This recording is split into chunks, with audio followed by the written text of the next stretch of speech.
देखने वालों को, सुनने वालों को, समझने वालों को इरफान अहमद खान का सलाम। मैं पाकिस्तान में जो एजुकेशनल सिस्टम इस वक्त राइज है, उसमें बेहतरी के लिए मैं अपनी कुछ तजावीज़ पेश कर रहा हूँ। तो उसी सिलसिले की ये मेरी दूसरी वीडियो है। पहली वीडियो मैं अपलोड कर चुका हूँ।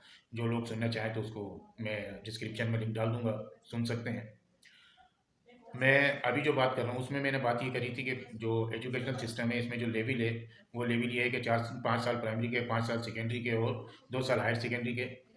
और उसके बाद फिर ग्रेजुएशन तकरीबन 22 साल की उम्र में जाकर के बच्चा जो है ग्रेजुएट होता है, बी एस बी MBBS जो भी वो करता है, 22 या 23 साल इतनी उम्र लग जाती है। हमने तजवीज़ ये पेश करी थी कि इस लेवल को रिड्यूस किया जाए, यानी कि 3 साल प्राइमरी के, 3 साल सेकेंडरी के, उसकी स्कूल लाइफ में 4 साल कम होने चाहिए। और उसके बाद फिर हमने हायर सेकेंडरी का लेवल जो है वहाँ पे मैंने तजवीज़ ये पेश करी थी कि 4 साल का हायर सेकेंडरी होना चाहिए।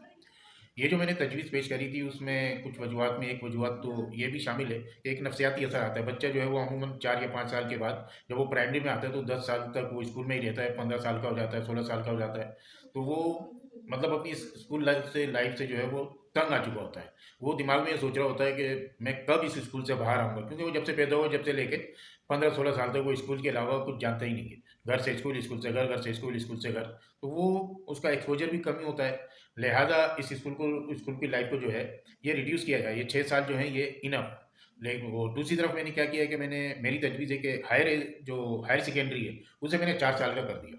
अब ये बच्चे पे एक नफसियाती असर आएगा, उसके जहन में ये आएगा कि मेरी स्कूल की लाइफ कंप्लीट हो चुकी है, अब मैं कॉलेज में पढ़ रहा हूँ। और सिलेबस के लिहाज से भी मैं कुछ बात करूँगा तो ये जो हायर सेकेंडरी का सिलेबस है, जो मौजूदा सिलेबस है, इससे टोटल डिफरेंट होगा। क्योंकि मेरा जो मैं व्लॉग कर रहा हूँ उसमें अगर आप इसका टाइटल देखें तो सोच ज़रा हट के, यानी हमें कोई एक ऐसी पॉजिटिव सोच लेकर आनी चाहिए जिसका एक पॉजिटिव इफेक्ट हो।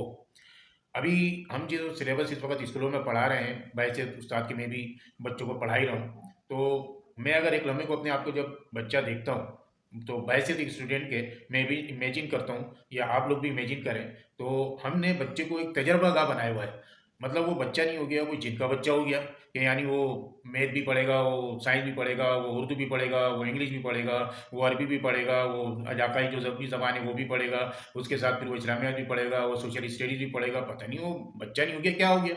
सब कुछ हम चाह रहे हैं कि उस बच्चे को सिखा दें, पढ़ा दें। और फिर एक और अगर आप गौर करें, वो सुबह आया, सुबह आके क्लास में बैठ गया, हर 45 मिनट के बाद शक्लें चेंज हो रही हैं।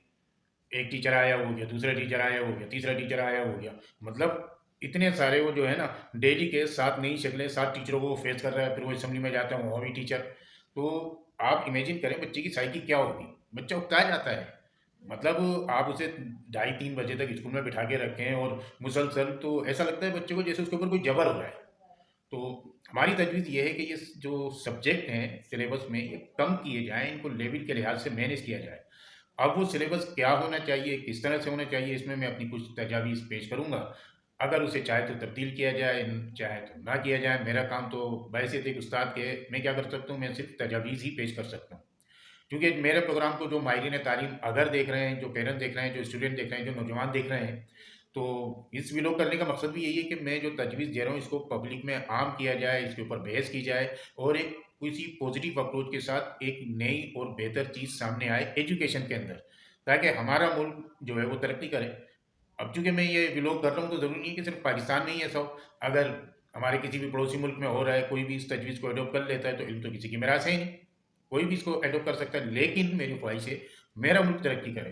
क्योंकि मैं इस बात पे बिलीव करता हूँ कि ये जो पुल बन जाना या ऊंची-ऊंची इमारतें बन जाना, ये तरक्की की निशानी नहीं होती। हम तरक्की याफ्ता कौम उस कौम को कहते हैं जो तालीम याफ्ता कौम होती है। अगर एक तालीम याफ्ता कौम होगी तो सड़कें भी बन जाएंगी, बिल्डिंग भी आ जाएगा और माशी खुशहाली भी आ जाएगी। लेकिन अगर कौम तालीम याफ्ता नहीं होगी, उसमें एजुकेशन कम होगी, तो वो तरक्की पजीर ही मुल्क कहलाएगा जितना भी अर्सा लगे, जब तक एजुकेशन नहीं फैलेगी। इसीलिए इसी एजुकेशन को फैलाने के लिए और इस एजुकेशन को बेहतर करने के लिए मैं ये वीडियो कर रहा हूँ। तो आप लोगों से मेरा इल्तमास है कि मेरी इस वीडियोज़ को जो भी देख रहा है वो इसे आगे शेयर करे, ताकि ये मैसेज पब्लिक में फैले और जो मैं बातें कर रहा हूँ तो उस पर फिर एक पॉजिटिव अंदाज में डिस्कशन हो।